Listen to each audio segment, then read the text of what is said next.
नाशिकमधील ring road बाधित शेतकरी आक्रमक झालेले आहेत। आजपासून नाशिक मुंबई पायी मोर्चा काढण्यात येणार आहे। लाडका भाऊ म्हणून जमिनी, घर आणि संसार वाचवण्याचं आवाहन आहे।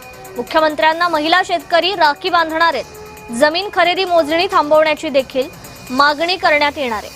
28 ऑगस्टला महिला मुख्यमंत्र्यांना राखी बांधून संसार वाचवण्याचं आवाहन करणार आहेत। रिंग रोड अलाइनमेंटची चौकशी पूर्ण होईपर्यंत जमीन खरेदी मोजणी थांबवण्याची मागणी देखील करण्यात येणार आहे।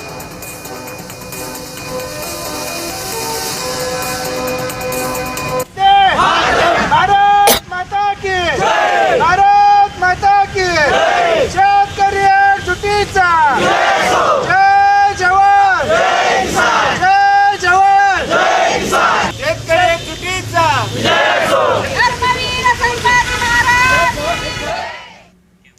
राहुल गांधी 2 सप्टेंबरला नाशिक दौऱ्यावर आहेत। त्र्यंबकेश्वर मंदिरात दर्शन घेणार असल्याची माहिती आहे। आगामी कुंभमेळ्याच्या निमित्तानं राहुल गांधींचा त्र्यंबकेश्वर दौरा आहे। काँग्रेसच्या राज्यस्तरीय संघटन सृजन अभियानाला सुरुवात झाली आहे। अभियानाच्या समारोपासाठी राहुल गांधी नाशिकमध्ये येणार आहेत। दौऱ्याच्या पार्श्वभूमीवर काँग्रेसकडून विशेष नियोजन करण्यात आलं आहे।